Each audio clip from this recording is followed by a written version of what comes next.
साल 2001 की एक ठंडी शाम थी। दिन ढलने लगा था। आसमान में काले बादल होने के कारण हर तरफ घनघोर अंधेरा दिखाई दे रहा था। विजय का दिल्ली में आज पहला दिन था। कोचिंग में एडमिशन तो हो गया था, लेकिन रहने के लिए कमरे का इंतजाम करने के लिए पूरा दिन दौड़ भाग में ही बीत गया था। बड़े शहर के अच्छे कॉलेज और कोचिंग में एडमिशन जितनी आसानी से मिल जाता है, बैचलर लड़कों को कमरा उतनी ही मुश्किल से मिल पाता है। विजय अभी रात बिताने के बारे में सोच ही रहा था कि अचानक एक बार फिर से जोरदार बिजली कड़कती है और विजय अपने ख्यालों से बाहर आ जाता है। वैसे तो दिल्ली में आमतौर पर हर तरफ भीड़ नजर आती है, लेकिन ये आउटर दिल्ली का इलाका था। जिस बस स्टॉप पर खड़ा वो बस आने का इंतजार कर रहा था, वहाँ आसपास कोई भी नजर नहीं आ रहा था। मौसम लगातार बिगड़ता जा रहा था और दूर दूर तक इंसान का कहीं कोई नाम और निशान नजर नहीं आ रहा था। अचानक ही विजय को अपने पीछे किसी के होने का एहसास होता है। विजय पलटकर देखता है तो पाता है वहाँ पर जीन्स और कुर्ती पहने एक लड़की खड़ी हुई है। विजय कुछ देर तो चुपचाप खड़ा हुआ बारिश की बूंद को निहारता रहता है, फिर लड़की की तरफ देखकर कहता है, इतनी रात को आपको अकेले नहीं निकलना चाहिए था। मौसम भी खराब है। आपको अपने घर से किसी को बुला लेना चाहिए था। बस तो पता नहीं मिलेगी या नहीं। विजय के बात करने पर लड़की भी एक नजर विजय की ओर देखती है और उसके बाद फिर से चुपचाप खड़े होकर सड़क की ओर देखने लगती है। विजय को लड़की का ये बिहेवियर थोड़ा अटपटा सा लग रहा था, इसलिए आगे कुछ भी कहे बिना विजय भी चुपचाप सड़क की तरफ देखने लगता है। विजय और वो लड़की लगभग 40-45 मिनट से बस स्टॉप पर ही खड़े थे और अब रात के लगभग 9:30 बज गए थे। विजय को जोरों की भूख भी लगी हुई थी, इसलिए अब वहां खड़े रहकर बस का इंतजार करना और भी कठिन होता जा रहा था। मुझे नहीं लगता इस रूट से कोई भी बस जाने वाली है। तुम दिल्ली के नहीं लगते? कहाँ के रहने वाले हो? हाँ, मैं एक्चुअली जौनपुर से आया हूँ। यहाँ पर यूपीएससी की तैयारी करने के लिए कोचिंग में एडमिशन लिया है। फिलहाल रहने का इंतजाम नहीं हो पाया, इसलिए बस कमरे की तलाश में ही लौटते हुए देर हो गई। तो कहाँ जाओगे अब? अब देखता हूँ, रेलवे स्टेशन के पास किसी लॉज में रुक जाऊंगा। तुम्हें रहने के लिए जगह की जरूरत है? वैसे मेरी सोसाइटी में फ्लैट खाली है, अगर तुम्हें जरूरत हो तो मैं हेल्प कर सकती हूँ। ओके, अब कहाँ रहती हैं आप? बस यहाँ से कुछ दूर पर मेरा फ्लैट है, मैं वहाँ रेंट पर रहती हूँ। आप चलिए, मैं आपको अपना फ्लैट दिखा देती हूँ। अब इतनी रात को चलना ठीक होगा क्या? आप मुझे एड्रेस दे दीजिए, मैं सुबह आता हूँ ना। ये दिल्ली है, यहाँ कभी रात नहीं होती। और तुम कौन सा लड़की हो जो घबरा रहे हो? वैसे भी यहाँ बस स्टॉप पर रात बिताना सेफ नहीं है। सामने ही कब्रिस्तान है। कई बार लोगों को पैरानॉर्मल एक्सपीरियंस हुए। भूतों पर तो विश्वास करते होंगे ना तुम? कभी महसूस किया है आधी रात को सन्नाटे के बीच किसी की प्रेजेंस को? क्या आप भी? ये भी कोई वक्त है मजाक का? विजय कुछ पल के लिए सोचता है और फिर लड़की के साथ चलने के लिए तैयार हो जाता है। तुम नजदीक में ही रहती हो, फिर आधी रात तक बस स्टॉप पर क्यों खड़ी थी? तुम तो आसानी से वॉक करके जा सकती थी ना। मैं बस अपनी सहेली का इंतजार कर रही थी, लेकिन लगता है अब वो नहीं आएगी। अपने बॉयफ्रेंड के साथ ही रुकेगी आज। वैसे भी मैं किसी से नहीं डरती। दिशा नाम है मेरा, बरेली की रहने वाली हूँ। कुछ दूर तक पैदल चलने के बाद विजय और दिशा एक पुरानी सी कॉलोनी के पास पहुंच गए थे। ये कोई सरकारी कॉलोनी नजर आ रही थी। कॉलोनी के एंट्रेंस पर एक लोहे का बड़ा सा दरवाजा था, जिसका पेंट जगह जगह से उखड़ा हुआ था। कॉलोनी बड़ी पुरानी और सुनसान लग रही है। थोड़ी अजीब नहीं है? तुम यहाँ रह लेती हो? हाँ, यहाँ ज्यादा लोग नहीं रहते, खाली हैं काफी मकान। ये 3 नंबर वाला मकान खाली है। तुम चाहो तो आज वहीं रुक जाओ। मैं भी यहीं आगे जो 2 मकान छोड़कर घर दिख रहे हैं ना, वहाँ रहती हूँ। पूरी कॉलोनी अंधेरे में डूबी हुई थी। हर तरफ सन्नाटा था और झिंगुरों की तीखी सी आवाज के अलावा वहाँ कोई आवाज सुनाई नहीं पड़ रही थी। दिशा को हाथ से बाय करते हुए विजय 3 नंबर वाले मकान का दरवाजा खोलकर अंदर जाता है और जैसे ही लाइट्स ऑन करता है, उसे अपने सामने दिशा खड़ी हुई दिखाई देती है। दिशा, तुम तो चली गई थी ना, अंदर कैसे आई तुम? अरे, तुम्हारे साथ ही तो अंदर आई हूँ। अंधेरे में ध्यान नहीं दिया तुमने। अच्छा सुनो, यहाँ पर एक बेड भी है, 1 हफ्ते पहले ही खाली हुआ है। ये रूम अभी रहने लायक होगा। तुम्हारे पास रहने की जगह नहीं है, इसलिए आज रात तुम यहीं सो जाना, सुबह मिलते हैं। विजय कभी सोच भी नहीं सकता था कि दिल्ली जैसे अनजान शहर में पहले ही दिन कोई खूबसूरत लड़की उसे मिल जाएगी और उसकी इतनी मदद भी करेगी। रात बिताने के लिए विजय अंदर जाकर बेड पर लेट जाता है। अगले दिन सुबह उसके सोकर उठने के कुछ देर बाद ही दिशा उसे नजर आती है। तुम अपनी कोचिंग हो आओ, अब इस घर से कोई तुम्हें निकाल नहीं पाएगा। तुम निश्चिंत होकर यहाँ रह सकते हो। लेकिन किराया? फ्लैट मेरे जानने वाले का ही है, तुम चाहो तो मुझे ही किराया दे देना, मैं दे दिया करूंगी। विजय को एक खूबसूरत लड़की का अपने लिए कंसर्न बहुत अच्छा लग रहा था। मैं बैंक की कोचिंग करती हूँ, दोपहर में 2 घंटे के लिए जाती हूँ, उसके बाद जब चाहे मुझसे मिलने आ सकते हो।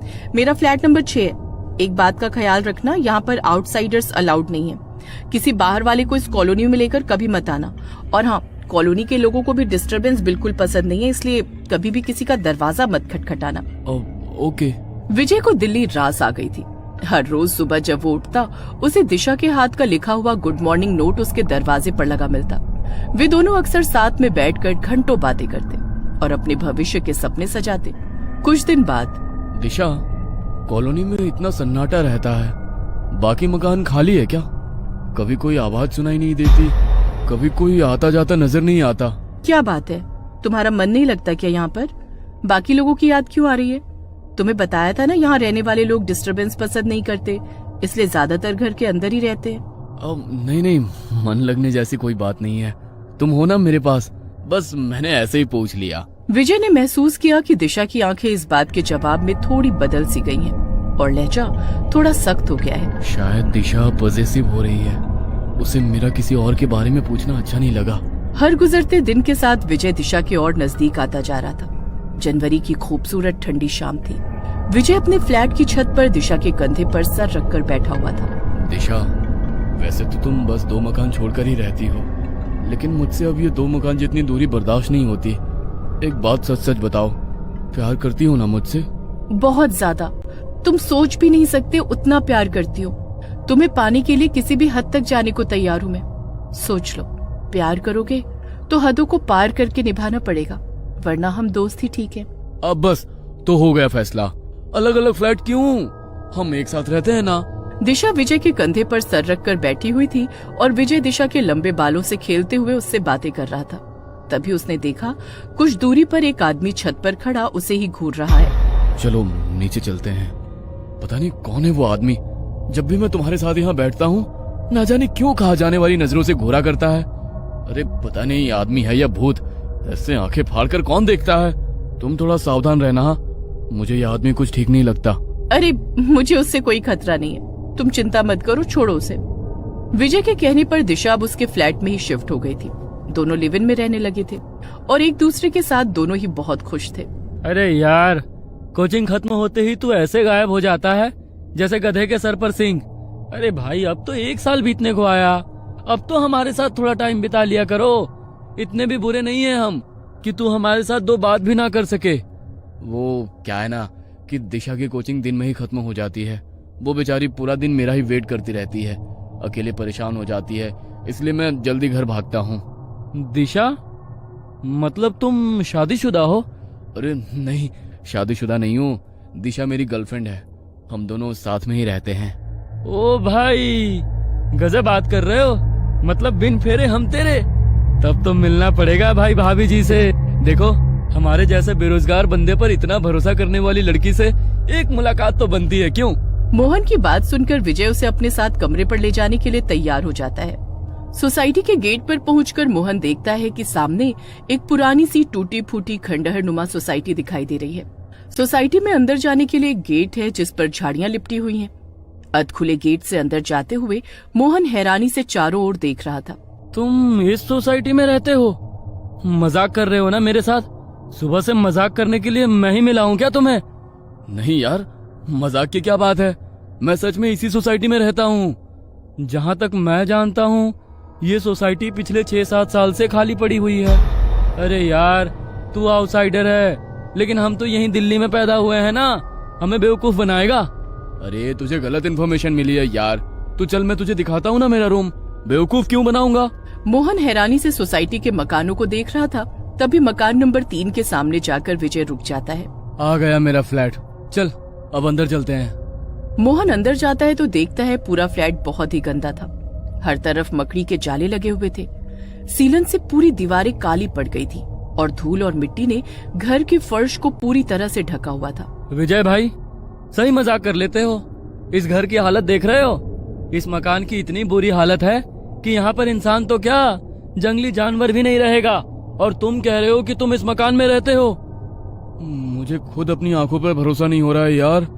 मैं झूठ नहीं बोल रहा हूँ, मैं वाकई पिछले 1 साल से इसी मकान में रह रहा हूँ। और जैसा तुम्हें ये मकान दिख रहा है ना, ये ऐसा बिल्कुल भी नहीं है। मुझे खुद समझ में नहीं आ रहा है कि अभी कुछ घंटे पहले जब मैं इसे छोड़कर गया था तब ये ऐसा बिल्कुल भी नहीं था। कुछ घंटे में इस मकान की हालत इतनी कैसे बदल गई।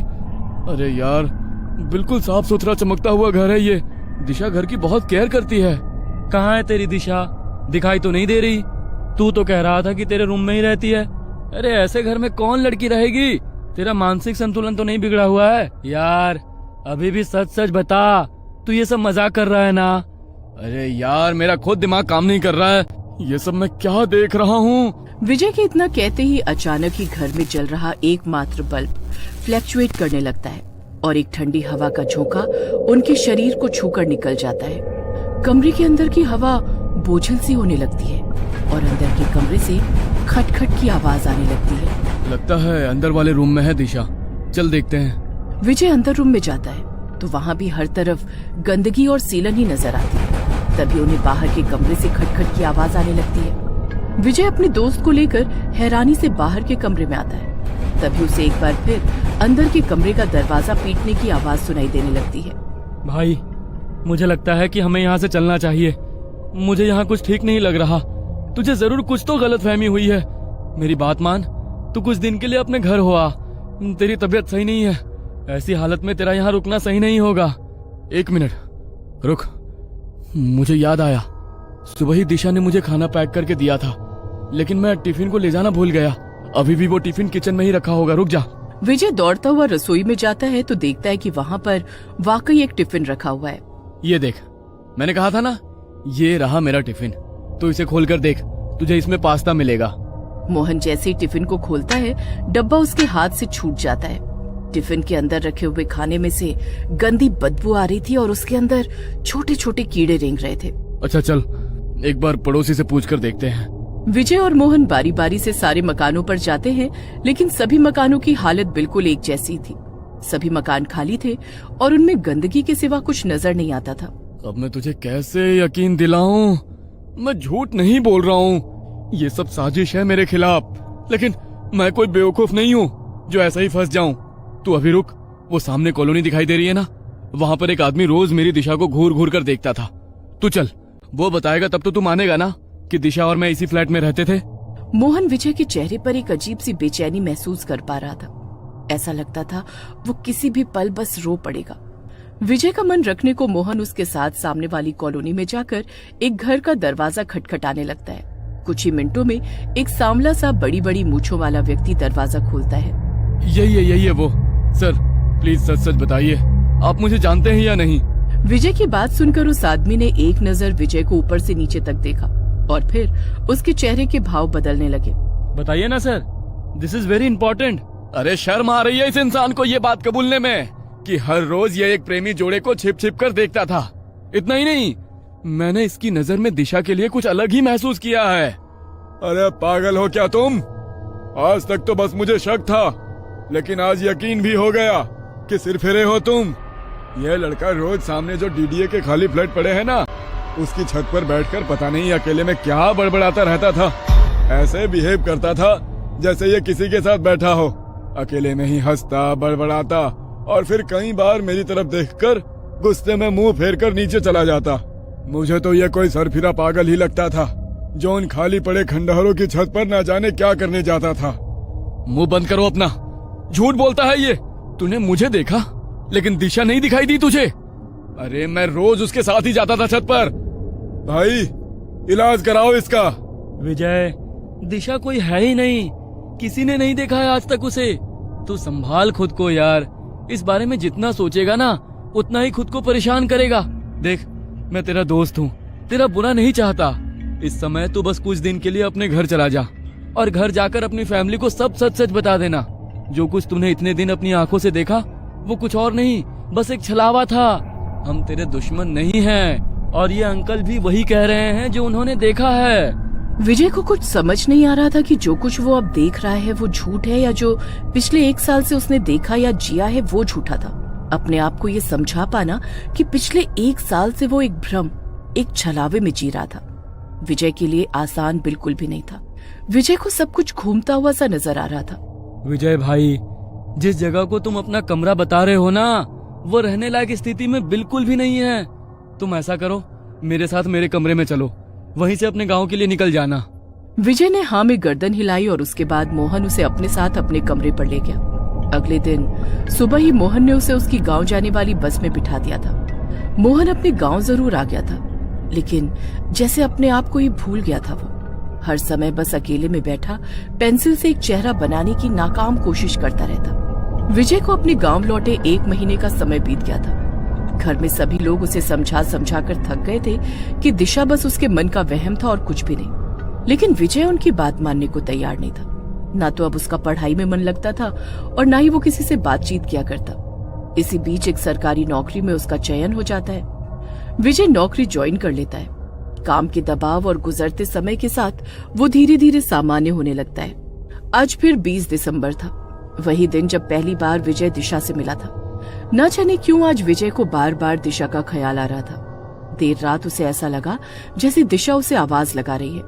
विजय ने उठकर कमरे के बाहर देखा, लेकिन बाहर कोई नहीं था।